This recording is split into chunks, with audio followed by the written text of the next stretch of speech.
ወይዘሮ ባዩሽና ወይዘሮ ሜላት በቴሌግራም ሪከርድ የተደራረጉትን መረጃ የወይዘሮ ሜላት ባለቤት አገኘው። እርግብ የተላላኩትን እንዲሁም የተነጋገሩትን ሜሴጅ ስታይ በጣም ተናደደች እና አክስቷን ስለተናገረችባት ወይዘሮ ሜላትን በጣም ተናደደችባት። ሰላም ሰላም ቻናል ቤተሰቦች እንዴት ናችሁ? ሰላማችሁ ብዝት ብዝት ይበል። ላይክ ሰብስክራይብ ስለምታደርጉኝ ከልብ አመሰግናለሁ። አሁንም ላይክ ሰብስክራይብ አድርጉ። ወይዘሮ ባዩሽና ወይዘሮ ሜላት ያጋጫቸው ነገር ምንድን ነው? ሪከርዶስ በቴሌግራም የተላላኩት እንዲሁም ተደዋውለው በጣም የተጣሉበት ነገር ምንድን ነው የሚለው ሁላችንም አሳሳቢ ነው። እንደገና ደግሞ የወይዘሮ ሜላት ባለቤትና የወይዘሮ ሜላት ባለቤትና የወይዘሮ ባዩሽ ባለቤት ምንድን ነው ግንኙነታቸው? ከዚህ በፊት ማን ነው ያጣላቸው? ጠንቋይ ገብራ ነው ልጅሽ ጠንቋይ ገብራ ነው እንደዚህ የሆነችው ልጇን ለጠንቋይ ገብራ ነው ቤተ ክርስቲያን የተመላለሰችው ብላ ለባለቤቷ የተናገረችው ወይዘሮ ባዩሽ ናት። ውድና የተከበራችሁ የቻናል ቤተሰቦች እንግዲህ ወይዘሮ ባዩሽ አደገኛ ሰው ከመሆኗ የተነሳ ባልና ሚስት ሳይቀር አለያይታለች። ባልና ሚስት ለረጅም ዓመታት አብረው ሳይኖሩ ነገር ግን ልጆቻቸውን እሱም ርቆ ነው የተለያዩ ቤትም የቤት አስቤዛም እንዲሁም ለትምህርት ቤት የሚከፈል ክፍያ በመክፈል ልጆቹን ሲያሳድግ የኖረ ነው። በጣም ምርጥ አባትና ትሁት የተማረ እንደሆነ ሁላችሁም አይታችኋል። ነገር ግን ሪከርድ የተደራረጉት ነገር ወይዘሮ ባዩሽ ለማስመሰል ስትር እርግብ ልጅሽ አይደለችም፣ እኔ የምትመስለኝ ሀና እንደማትዋሽና እውነተኛ እንደሆነች ብዙዎቻችን እናውቃለን። ስለዚህ ሀና ትመስለኛለች ስትል እሷን ለማስተኛት ሞክራለች። ነገር ግን ወይዘሮ ሜላት እንዴት እንደዚህ ታያለሽ? አንቺም የልጆቼን መተት የልጆቼን ነገር አስነክታሽ ነው ማለት ነው። በዚህ ምክንያት ነው እንደዚህ የሆንሽው ስትላት በጣም ተናግራታለች ማለት ነው። ከዚህ ከሪካርዶ በፊት ግን ተደዋውለው አንዳንድ ነገሮችን እንትን ብለው ነበር። የምርመራ ውጤት እንዴት መሄድ እንዳለበት እና ማን መቀበል እንዳለበት ወይዘሮ ባዩሽ ስትነግራት ነበር ለወይዘሮ ሜላት ለጓደኛዋ ማለት ነው። ካስመሳይ ጓደኛ ይጠብቃችሁና ነገር ግን መስፍኔ ነው የሚቀበለው። ከዚያ በፊት መስፍኔ ነው እኔ ሁሉን ነገር እቀበላለሁ ያለው መስፍኔ ሲያመጣው ነው ነገሮችን የምናየው ስትላት፣ ወይዘሮ ባዩሽ ግን በፍጹም ሊሆን አይችልም፣ አንቺ ራስሽ ነው ይህንን መቀበል ያለብሽ፣ ምክንያቱም ሀና ዶክተር እንደመሆኗ መጠን ልትቀይረው ስለምትችል በፍጹም ይሄ ሊሆን አይችልም ስትል ለወይዘሮ ሜላት ተናገረች። ወይዘሮ ሜላት ደግሞ እንደዛማ በፍጹም አይሆንም፣ ሲጀመር እሷ የቤት ሰራተኛ እንጂ ዶክተሩ መሀል ወይም እዛ ውስጥ መግባት የምትችል አቅም የላትም ስትል መለሰችላት። ነገር ግን ወይዘሮ ባዩሽ ያስደነገጣትና ግራ ያስገባት ነገር ምን እንደሆነ ታውቃላችሁ ውዶቼ? እሱም ግራ ያጋባት መስፍን ደረሰኙን ወይም የምርመራ ውጤቱን ከተቀበለ ሁሉ ነገር እንደሚበላሽና ነገሩ መቀየር እንደማትችል በደንብ ታውቃለች። ምክንያቱም መስፍን ጥንቁቅና ተጠራጣሪ ሰው ነው። ከዛም ብቻ አይደለም የተቀበላትና ውስጡ በጣም ያመነበት ነገር የሀናን ልጅነት ነው። ይቺ ልጃችሁ ነኝ ብላ የመጣችው ልጅ በፍጹም የኔ ልጅ ልትሆን አይችልም ሲል ከዚህ በፊት ተናግሯል። ውዶቼ ከዚህ በፊት እንደተናገረው ሁሉም ታውቃለች፣ ባዩሽም ታውቃለች። ነገር ግን ወይዘሮ ሜላት ከስራ እንድታባረራትና ነገሮችን እንድታስተካክል እርግብ ተናገረች። አታስፈልግም፣ ውጤቱ ከመጣ በኋላ እዚህ መቆየት አንድ ደቂቃ እንድትቆይ አልፈልግም፣ አንቺ እናት የሆነሽ እናት አይደለችም እንድትልና ምርመራ ውስጥ እንድታስገባኝ ያደረገችው እሷ እንጂ ሌላ ሰው አይደለም። ስለዚህ ከዚህ ቤት እንድትወጣ ፈልጋለሁ ስትል እርግብ ተናገረች። ወይዘሮ ሜላትም ምርመራው ይለቅልኝ እንጂ እዚች አንድ ቀን እንኳ ላሳድራት አልፈልግም አለች።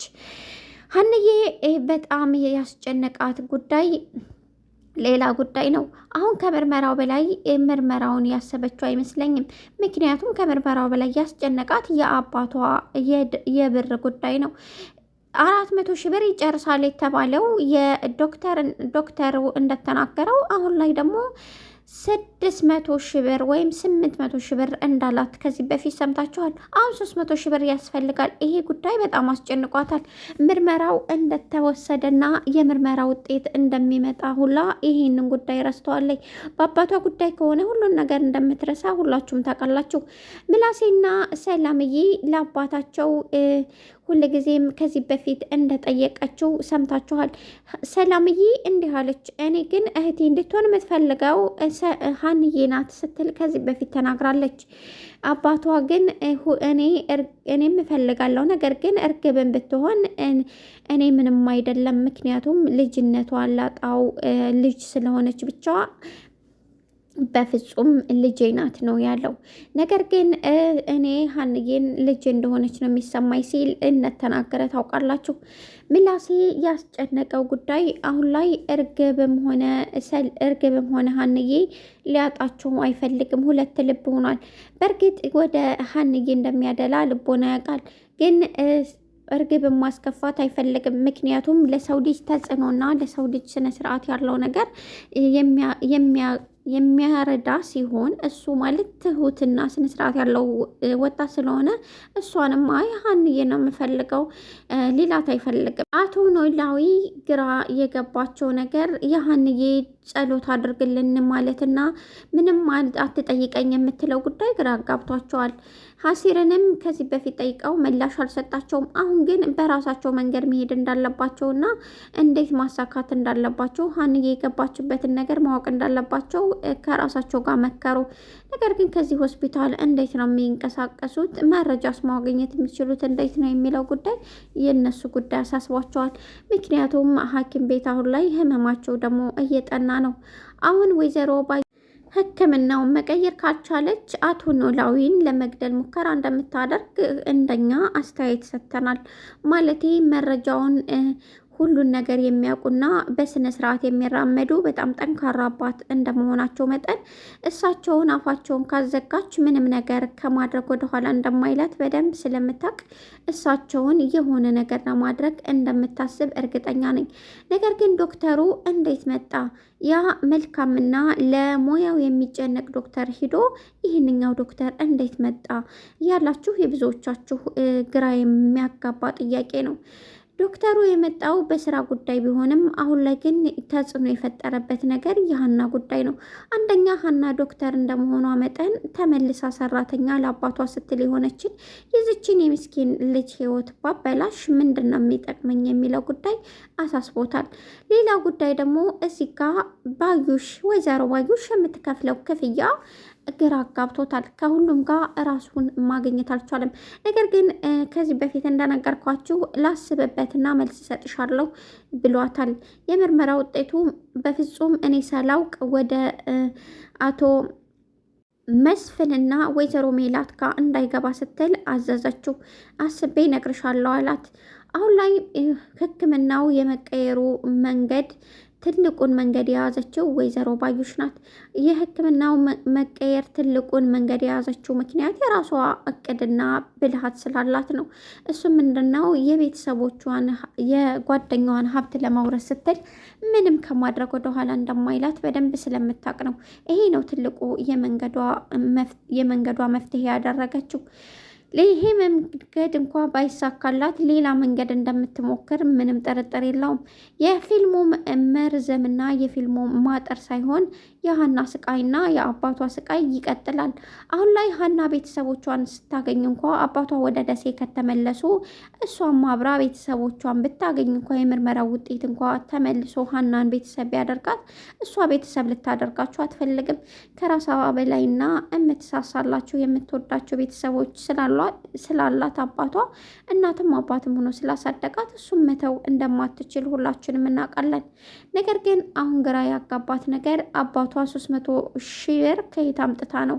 አሁን ላይ 300,000 ብር አባቴ ያስፈልገዋል ብላት መልሳ ለገንዘብ ነው እኔን የቀረበችኝ እንደምትል ወይዘሮ ሜላት ገብቷታል። ማለቴ ሀንዬ ለወይዘሮ ሜላት ይሄንን መናገር እንደማትችል በፍጹም ማድረግ አትችልም። ነገር ግን ለአቶ መስፍን ልንገረው ወይስ ምንድን ነው እያለች ከራሷ ጋር ንግግር ይዛለች። የተከበራችሁና የተወደዳችሁ ቻናል ቤተሰቦች ስለምታዳምጡኝና ወዳችሁ ፈቅዳችሁ ላይክ ስለምታደርጉኝ ከልብ እያመሰገንኩኝ በዚሁ ላይ ያችኋለሁ። ለእናንተ ምንም የማይመስል ነገር ለእኔ ግን ጥሩ ስለሆነ ላይክ ሰብስክራይብ ስታደርጉኝ አመሰግናለሁ። በተለይ እህቶቼ ሴት ናችሁና ለሴት ልጅ አበረታቱ። ያው ከብዙ ዋጋ ከፍለን ነው የምንሰራው። እናም ለምሰጡኝ አስተያየት አመሰግናለሁ። ሌላው ነገር ደግሞ አብረን የምናየው ይሆናል። የሀና የመጨረሻ ህይወት የመጨረሻውን ተስፋ ፈጣሪ ያቅርብላት ስንል የሁላችንም ጸሎታችን ነው። አመሰግናለሁ።